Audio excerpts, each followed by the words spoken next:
Мы со Славочкой когда сидели, и он вот мне рассказывал, что хотят люди или не хотят люди, нравится этим людям или не нравится этим людям, государь будет. Это воля Бога. И когда он примет власть, он первым делом почистит правительство, почистит церковь, потому что отрок сказал, государя этого будет вообще невозможно обмануть, потому что он будет на 100% управляем Богом. До этого, как появится государю, это будет обыкновенный человек, который будет много страдать.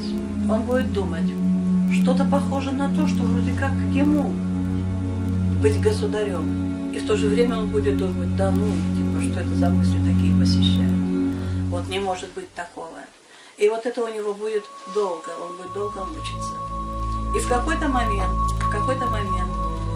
на этого человека, или как это получится, я не знаю, но ему Бог даст дары. Или дары, и, в общем, как же Славочка сказал, силу даст, вот. Бог даст ему силу. Да, Бог даст ему свою силу. И поэтому через этого царя будет править сам Бог.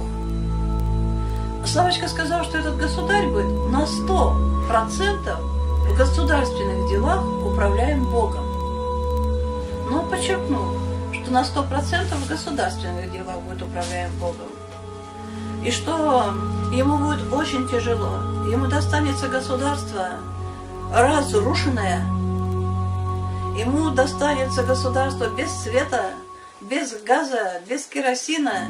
В общем, оно все это будет, но оно уже будет в малых количествах.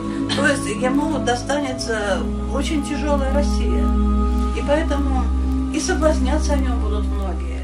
И даже когда он примет власть, и то те люди, которые устояли, которые ему помогали, и то они в какой-то момент тоже иногда будут сомневаться.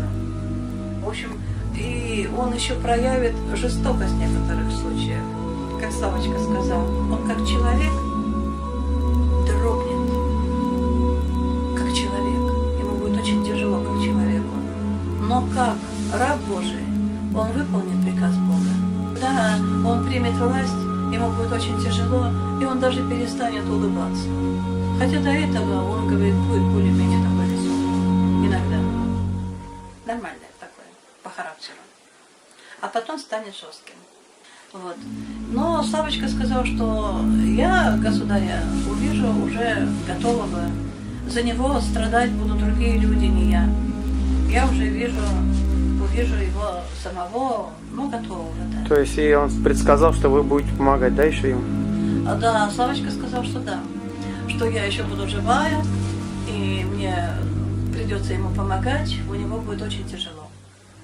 И вокруг него будет очень тяжело. И страна будет тяжелая, и люди будут тяжелые.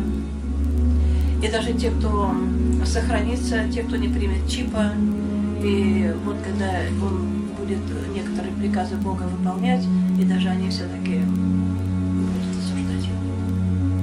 Им покажется, что это чрезмерная кара. Но Бог через него будет править. Поэтому, не знаю, государь будет в любом случае, хотят этого или не хотят, он будет. За него слишком большие жертвы отданы. За него, за этого государя, так он будет, как я поняла отрока, он не будет искупителем только вот для России сейчас, да, вот, не то, что искупителем, я, наверное, неправильно сказала, правителем для России. Вокруг него же соберется весь мир, те, кто не предаст Бога, те, кто не примет сатанинских печатей, все соберутся вокруг русского царя, который будет помогать освобождать другие народы, который, насколько я поняла, Славочку, дойдет до Иерусалима потом. Что там в долине Армагеддон будет последняя, как я поняла, битва. И там тоже с участием всех тех людей, которые разделились. Одни приняли сатану, другие приняли Господа Бога, и между ними начнется эта война. И я так думаю, что государь будет и в Иерусалиме. Не только антихрист там будет. Я так поняла отрока. Но вся святая воля Бога, что будет, то и будет. Ну, спаси Господь, матушка. Вот, спаси Господь вас.